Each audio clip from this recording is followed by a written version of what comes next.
नमस्कार दोस्तों, स्वागत है आप सभी का हमारे यूट्यूब चैनल साहित्य और सृजन की दुनिया में। तो दोस्तों, आज हम लेकर के आए यहाँ हिंदी निबंध के कुछ प्रश्नोत्तर और ये वन लाइनर प्रश्न है जिसमें आप लोग बहुत सारे प्रश्नों को एक साथ देख लेंगे। लगभग आप लोगों को लगेगा कि आपकी यूनिट जो हिंदी निबंध की है वो थोड़ी सी रिवाइज यहाँ हो जाती है। तो चलिए देखते हैं, महत्वपूर्ण प्रश्न है, आप लोग ज़रा ध्यान से इनको देखिएगा। देखिए, पहला प्रश्न है हमारा, ललित निबंधकार की त्रयी किसे कहा जाता है? तो हजारी प्रसाद द्विवेदी, विद्यानिवास मिश्र और कुबेर नाथ राय को जो है त्रयी के नाम से जाना जाता है, वो भी ललित निबंधकार की त्रयी। ठीक है। दूसरा हमारा प्रश्न है, विद्यानिवास मिश्र प्रथम निबंध संग्रह इनका कौन सा है? विद्यानिवास मिश्र का तो इनका पहला जो निबंध संग्रह माना जाता है वो है चितवन की छां, जो कि 1953 में प्रकाशित हुआ। अगला हमारा प्रश्न है, मेरे राम का मुकुट भीग रहा निबंध में लेखक को किसके गीत याद आते हैं? तो उन लेखक को अपनी दादी के गीत यहाँ पर याद आते हैं। दादी के गीतों का भाव क्या होता है, ये अगला प्रश्न है। तो भगवान राम के वनवास चले जाने पर जो अयोध्यावासी थे, अयोध्यावासियों की जो चिंता है वो यहाँ पर भाव व्यक्त होता है दादी के गीतों में। नेक्स्ट हमारा पांचवा प्रश्न है, मेरे राम का मुकुट भीग रहा निबंध में काशी में रामलीला शुरू होने से पहले किसकी पूजा की जाती है? तो मुकुट की पूजा की जाती है।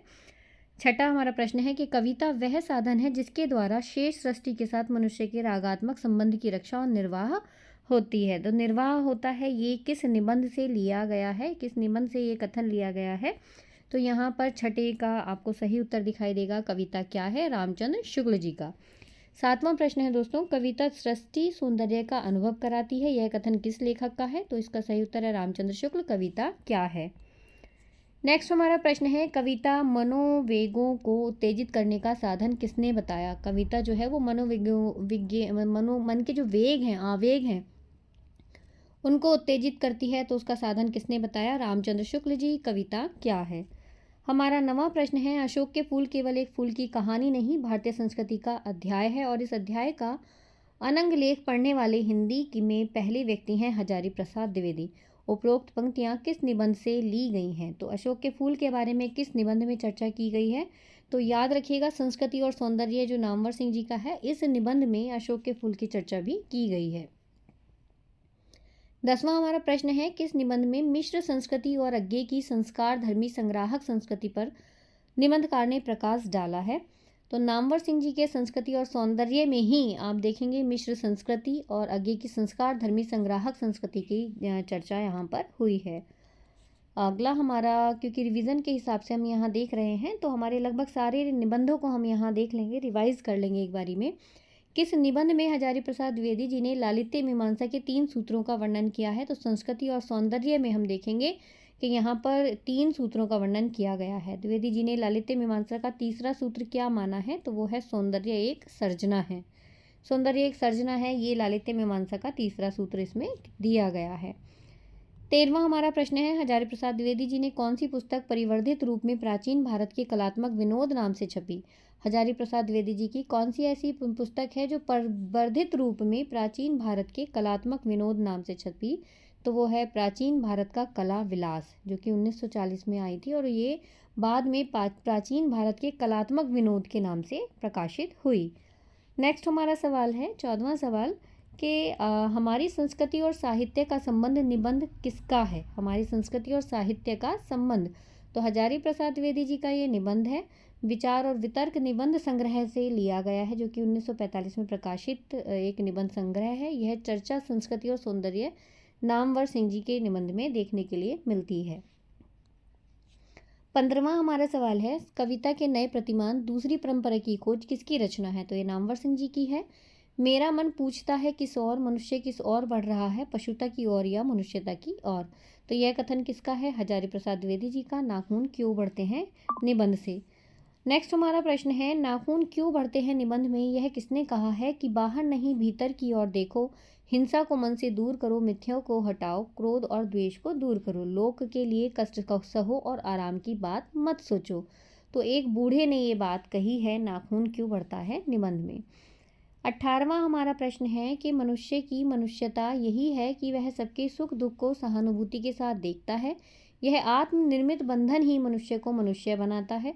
नाखून क्यों बढ़ते निबंध में लेखक ने यह किसका कथन लिया है? तो ये गौतम बुद्ध जी का कथन है यहाँ पर।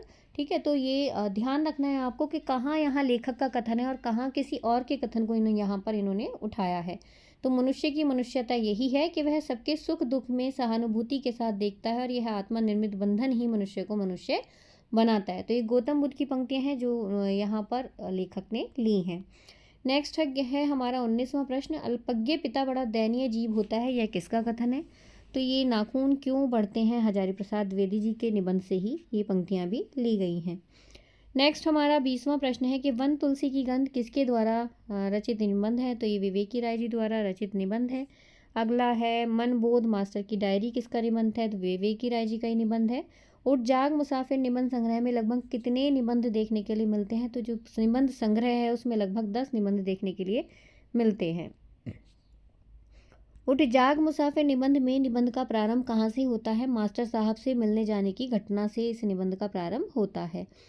उत्तर फाल्गुनी के आसपास किस विधा की रचना है? तो एक निबंध की रचना है। उत्तर फाल्गुनी क्या है? वर्षा ऋतु की अंतिम जो नक्षत्र होता है उसकी बूंद जो है उत्तर फाल्गुनी कहलाती है, अंतिम नक्षत्र।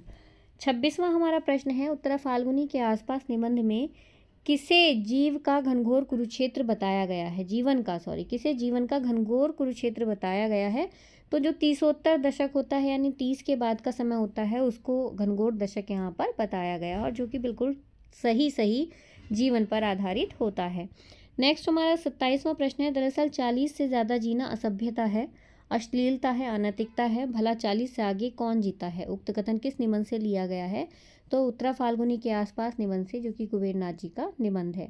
निषाद बांसुरी बहुत महत्वपूर्ण है, किसकी रचना है? तो ये कुबेरनाथ राय जी का निबंध ही है। मराल कुबेरनाथ राय की किस विधा की रचना है? तो मराल भी कुबेरनाथ राय जी का एक ललित निबंध है। कुबेरनाथ राय का प्रथम निबंध संग्रह का नाम अगर पूछा जाता है तो प्रिया नीलकंठी इनका प्रथम निबंध संग्रह माना जाता है। नेक्स्ट हमारा 31वां प्रश्न है, मूल्य भी क्यों क्या तोड़ने की चीज़ है कि तोड़ोगे वह बदला जा सकता है, तोड़ा नहीं जा सकता।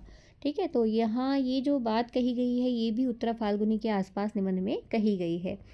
अगला हमारा प्रश्न है कि हल चलाने वाले और भेड़ चराने वाले प्राय स्वभाव से ही साधु होते हैं। हल चलाने वाले अपने शरीर का हवन किया करते हैं, खेत उनकी हवनशाला है।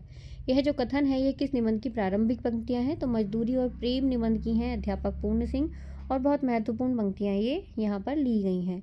मजदूर और प्रेम निबंध में अध्यापक पूर्ण सिंह ने किस मजदूर के बारे में बताया है? तो इसमें जो जिल्द साज के बारे में चर्चा की गई है। अगला है प्रश्न हमारा कि एक जिल्द साज ने मेरी एक पुस्तक की जिल्द बांध दी, मैं तो इस मजदूर को कुछ भी न दे सका परंतु उसने उम्र भर के लिए एक विचित्र वस्तु मुझे दे दी। निम्न जो कथन है किस निबंध से लिया गया है? यह भी मजदूरी और प्रेम से लिया गया है। राफेल आदि के चित्रित चित्रों में उनकी कला कुशलता को देख इतनी सदियों के बाद भी उनके अंतःकरण के सारे भावों का अनुभव होने लगता है। यह कथन किस निबंध से लिया गया है? तो कला की बात भी, राफेल की बात भी मजदूरी और प्रेम निबंध में यहाँ पर सरदार पूर्ण सिंह ने की है। पश्चिमी सभ्यता का एक नया आदर्श मजदूरी और प्रेम निबंधों का कौन सा प्रसंग है? अंतिम प्रसंग जो है वो पश्चिमी सभ्यता का एक नया आदर्श मजदूरी और प्रेम निबंध का प्रसंग माना जाता है।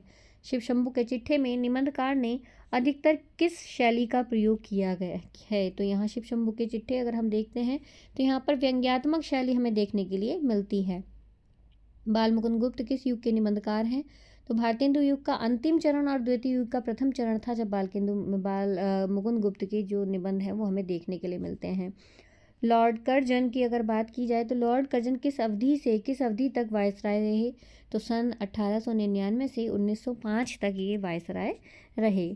40वां हमारा यहाँ पर प्रश्न है, आपने माय लॉर्ड जब से भारतवर्ष पधारे हैं बुलबुलों का स्वप्न ही देखा है या करने योग्य काम भी किया है? तो ये जो व्यंग्य है किस निबंध से लिया गया है? शिव शंभू के चिट्ठे से यह व्यंग लिया गया है। अगला हमारा है यहाँ पर 41वां प्रश्न, और 41वें प्रश्न में है, हमारे हिंदुस्तानी लोग तो रेल की गाड़ी हैं, उक्त कथन किस निबंध से लिया गया है? तो भारतवर्षोन्नति कैसे हो सकती से ये लिया गया है भारतेंदु हरिश्चंद्र जी का निबंध। आधुनिक हिंदी साहित्य का पितामह किसे कहा जाता है? तो वो भी भारतेंदु हरिश्चंद्र जी को कहा जाता है। भारतेंदु हरिश्चंद्र जी का प्रभाव भाषा और साहित्य दोनों पर बड़ा गहरा पड़ा। उन्होंने जिस प्रकार गद्य की भाषा को परिमार्जित करके उसे बहुत ही मधुर और स्वच्छ रूप दिया, उसी प्रकार हिंदी साहित्य को भी नए मार्ग पर लाकर खड़ा कर दिया। यह जो कथन है किसका है? आचार्य रामचंद्र शुक्ल जी का। 44वां हमारा प्रश्न है यहाँ पर, भारतवर्ष उन्नति कैसे हो सकती निबंध लेखक द्वारा कहाँ कहाँ दिया गया व्याख्यान है? तो बलिया में दादरी मेले में यह व्याख्यान दिया गया था और बहुत महत्वपूर्ण प्रश्न ये है, अक्सर पूछ लिया जाता है। यह व्याख्यान भारतेंदु जी ने किस सन में दिया था? तो सन 1884 में यह व्याख्यान दिया था। नेक्स्ट हमारा प्रश्न है, भारतेंदु ने जिस संस्कृति की नींव डाली वह सारे देश के लिए थी, लेकिन वह हिंदी भाषी जनता के लिए विशेष थी। यह कथन किसका है? यह रामविलास जी का कथन है। 47वां हमारा प्रश्न है, विक्टोरिया के भारत में साम्राज्य बनने का वर्णन भारतेंदु जी के किस निबंध में है? तो ये जो चर्चा हुई है दिल्ली दरबार दर्पण में हुई है। 48वां हमारा प्रश्न है, किस आलोचक ने निबंधकार प्रताप नारायण मिश्र व बालकृष्ण भट्ट को हिंदी का स्टील और एडिसन कहा? रामचंद्र शुक्ल जी ने इनको स्टील और एडिसन कहा है। भारतेंदु जी जो हैं वो भारतेंदु युग को पुनर्जागरण काल किसने कहा? डॉक्टर नगेंद्र ने। पूजा का अर्थ है सत्कार और सत्कार उसका किया जाता है जिससे देख सुन के चित्त में प्रसन्नता आवे। यह जो कथन है किस निबंध से लिया गया है? ईश्वर की मूर्ति से यह निबंध से लिया गया है। 51वां हमारा प्रश्न है, भारतेंदु युग के किस प्रकार के निबंधों का लेखन किया गया? तो भारतेंदु युग में भावात्मक निबंधों का प्रयोग किया गया है। भारतेंदु युग में किस निबंध शैली का सूत्रपात हुआ है? तो व्यंग्यात्मक निबंध जो शैली है इसका सूत्रपात हुआ है। जो प्रताप नारायण मिश्र थे वो विवरणात्मक निबंधकार रहे हैं, उन्होंने विवरणात्मक निबंध लिखे हैं। अंबिका दत्त व्यास की अगर बात करते हैं तो उन्होंने मनोवैज्ञानिक निबंधों की रचना की है। राधा कृष्ण दास ने समाज सुधार मौलिक निबंध लिखे हैं। अगला हमारा 56वां प्रश्न है, जो हिंदुस्तान में रहे चाहे किसी रंग किसी जाति का क्यों ना हो वही हिंदू है। यह कथन है भारतेंदु जी का। नेक्स्ट, भारतेंदु जी को भारतीय नवोत्थान का अग्रदूत किसने कहा? लक्ष्मी सागर वार्णे ने कहा। ठीक है। अगला है, रसिक समाज संस्था की स्थापना किसने की? तो बद्री नारायण चौधरी ने रसिक समाज संस्था की स्थापना की। 60वां हमारा प्रश्न है यहाँ पर, भारतेंदु युग का भाषा संबंधी आंदोलन तो उनके स्वदेशी आंदोलन का अंग बन गया, ऐसा किसने कहा? डॉक्टर रामविलास शर्मा ने। भारतेंदु से लेकर महावीर प्रसाद द्विवेदी तक के काल को हिंदी का पुनरुत्थानवादी युग कहा गया, ऐसा कहा रामधारी सिंह दिनकर ने। द्विवेदी युग चंद्रधर शर्मा और माधव प्रसाद मिश्र ने किस विषय पर निबंध लिखे हैं? तो इन्होंने सांस्कृतिक निबंध लिखे हैं। नेक्स्ट है हमारा 63वां प्रश्न यहाँ पर, रामचंद्र शुक्ल जी और द्विवेदी युग में किस प्रकार के निबंधों का लेखन कर रहे थे? रामचंद्र शुक्ल द्विवेदी युग में किस प्रकार का निबंध लेखन कर रहे थे? मनोवैज्ञानिक जो लेखन है वो यहाँ पर निबंधों का देखने के लिए मिलता है। अगला हमारा प्रश्न है कि द्विवेदी युग में देवकी नंदन खत्री और यशोदानंद जो हैं वो आखोरी ने निबंध शैली का प्रारंभ जो है वो किया, वो आत्मचरित्र था। ठीक है। आनंद आखोरी ने और देवकी नंदन जी ने जिस निबंध शैली का प्रारंभ किया था वह था आत्मचरित्र शैली। ठीक है। तो इस तरीके से ये हमने प्रश्न देखे यहाँ पर 64 और 65वां अगर हम प्रश्न देखते हैं यहाँ तो वो है, शुक्लोत्तर निबंधकारों में कौन कौन से निबंधकार हैं? जैसे Nand Dulare Vajpeyi, doctor Nagendra, doctor Namvar Singh, doctor Ramvilas Sharma, Shivdan Singh Chauhan, इन्होंने किस प्रकार के निबंध लिखे? तो जो शुक्लोत्तर निबंधकार थे इन्होंने समीक्षात्मक निबंध लिखे हैं और कई बार परीक्षा में इस तरीके के प्रश्न पूछे जाते हैं। उस उत्तर छायावादी कवि का निबंध है मिट्टी की और, जो कि दिनकर जी का है। किस मतलब उत्तर छायावादी कवि का निबंध अगर पूछा जाए कि मिट्टी की ओर किसका, जो कौन से ऐसे छायावादी कवि हैं जिनका निबंध है मिट्टी की ओर, तो वो हैं दिनकर जी, जो कि राष्ट्र काव्य धारा के एक विशेष कवि के रूप में माने जाते हैं। तो गाइज ये था हमारा निबंध का एक तरीके से रिवीजन। जल्दी ही हम लोगों की लाइव क्लास चल रही है जहाँ हम प्रैक्टिस सेट कर रहे हैं। रोज़ हम 6 बजे शाम को अपने प्रश्नोत्तर देखते हैं, प्रश्नोत्तरी देखते हैं। शनिवार रविवार ऑफ रहता है और मंडे को फिर हम लेकर के आएंगे लगभग 50 प्रश्नों की विशेष प्रश्नोत्तरी, जो कि MCQ होता है। आप लोग लगातार चैनल पर बने रहिएगा और आप लोगों का रिवीजन यहाँ पर बहुत अच्छे ढंग से हो जाएगा। उम्मीद है आप लोगों को वीडियो पसंद आएगी। वीडियो पसंद आती है तो प्लीज़ वीडियो को लाइक कीजिएगा, अपने कमेंट्स में ज़रूर बताइएगा। Bye bye.